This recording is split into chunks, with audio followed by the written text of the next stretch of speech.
Oi, pessoal, eu sou a Cleisla e vou tratar aqui de alguns aspectos-chave da Lei 9.605, a lei que trata dos crimes ambientais, e das penalidades relevantes especificamente dos crimes contra a fauna. Eu quero começar apresentando para vocês que essa lei ela divide os crimes ambientais em espécie em 5 seções. A primeira seção, que é que eu vou me aprofundar mais adiante, trata dos crimes contra a fauna. Tem a seção 2 dos crimes contra a flora, seção 3 da poluição e outros crimes ambientais. Tem a seção que trata dos crimes contra o ordenamento urbano e o patrimônio cultural, que está na seção 4, e dos crimes contra a administração ambiental, que está na seção 5. O primeiro ponto da Lei 9.605 é que a existência dos crimes previstos nela está condicionado à inexistência de uma autorização administrativa. O que isso quer dizer? Se uma determinada pessoa, uma determinada empresa, ela decide realizar uma atividade que possa, de alguma forma, afetar o meio ambiente, se ela tem uma autorização administrativa para realizar aquela atividade, ela não está cometendo crime algum.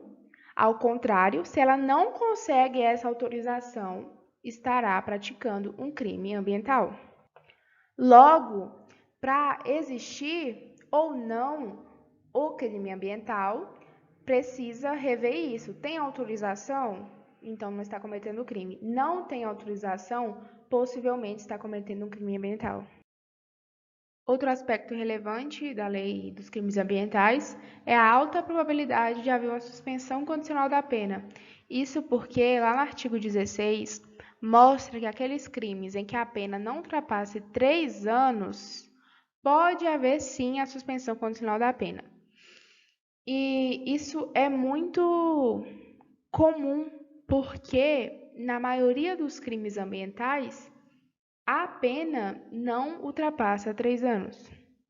Pode haver também a substituição da pena privativa de liberdade pela pena restritiva de direito. E lá o artigo 8, ele vai listar quais são essas penas restritivas de direito. A primeira é a prestação de serviços à comunidade. Então imagine aí uma pessoa que ela foi condenada por despejar resíduos tóxicos em um rio, e aí ela fica agora encarregada de fazer plantios de árvores, de limpar rios, limpar praias e assim por diante. A outra opção é a interdição temporária de direitos.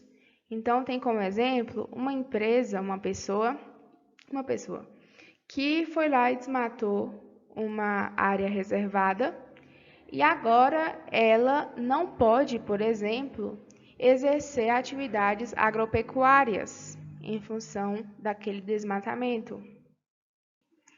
A próxima pena é a suspensão parcial ou total de atividades. Aqui, imagine que é uma empresa que ela foi condenada após poluir o ar de um determinado local com substâncias tóxicas e agora ela vai ter que ficar parcialmente ou totalmente interditada. Vai ter suas atividades interrompidas, no caso. A próxima pena restritiva de direito é a prestação pecuniária, como o próprio nome já fala. O agente vai ter que prestar uma parcela econômica e aí vai fazer o cálculo analisando qual foi a gravidade daquele crime, qual é a condição financeira do agente, entre outros aspectos relevantes. E a última é recolhimento domiciliar, então a gente vai ficar no seu domicílio por certo tempo determinado e, claro, tendo ali as exceções, né, para o trabalho, para as emergências médicas, por aí. Bom, como mostrado anteriormente, a Lei dos Crimes Ambientais, ela divide os crimes ambientais em 5 seções, e eu resolvi trazer aqui a primeira seção, que trata dos crimes contra a fauna. mostrando alguns pontos interessantes. O primeiro começa lá no artigo 29, que tem um caput bem simples, que fala que matar, perseguir, caçar, apanhar, utilizar espécie da fauna silvestre, nativos ou em rota migratória, sem a devida permissão, licença ou autorização da autoridade competente ou em desacordo com a obtida. Bom, o que eu trouxe aqui foi o parágrafo 2º. O que acontece? Nos casos de guarda doméstica de espécie silvestre não considerada ameaçada de extinção, pode o juiz, considerando as circunstâncias, deixar de aplicar a pena.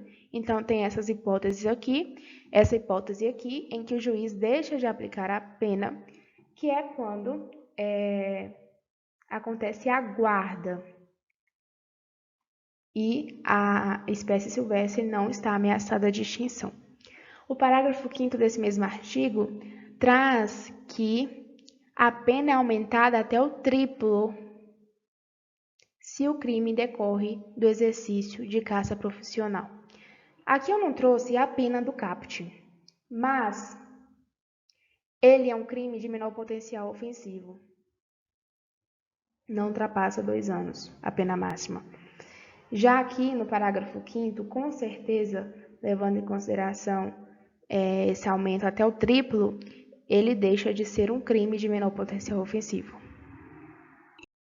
O artigo 31, ele traz sobre a introdução de uma espécime animal no país, sem parecer técnico ou licença expedida por autoridade competente. E aqui eu trouxe o exemplo do caramujo africano, que aconteceu aqui no Brasil, de introduzirem esse animal, trazendo lá do leste africano, com o objetivo de substituir o escargot, um prato de culinária francesa. Só que chegando aqui, obviamente, eles perceberam que a textura, a aparência do animal não tinha nada a ver. E também tinha a questão de saúde pública, porque o caramujo africano, ele é hospedeiro de um parasita que transmite a meningite. Com essas informações, eles perderam, o interesse comercial, só que descartaram esses animais de maneira totalmente arbitrária, totalmente irresponsável. E eles, por questões biológicas, que não vem ao caso aqui, não tinham predadores, se fortaleceram, se reproduziram bastante e trazendo consigo todos esses problemas de saúde, da agricultura e da biodiversidade local. Então, está aí um exemplo clássico do não cumprimento desse artigo 31 da Lei dos Crimes Ambientais. Por fim, o artigo 37, em que fala que não é crime o abate de animal quando realizado em estado de necessidade para saciar a fome do agente ou de sua família. Então, aqui, mesmo tendo o abate de um animal sem uma autorização, que é o que foi falado lá no início, que sem autorização vai configurar crime ambiental, nesse caso, por se tratar de um estado de necessidade, e claro, aqui o agente tendo que comprovar que realmente se encontrava no estado de necessidade, ele não estará cometendo um crime. Então é isso, espero que esse vídeo tenha contribuído de alguma forma e muito obrigada.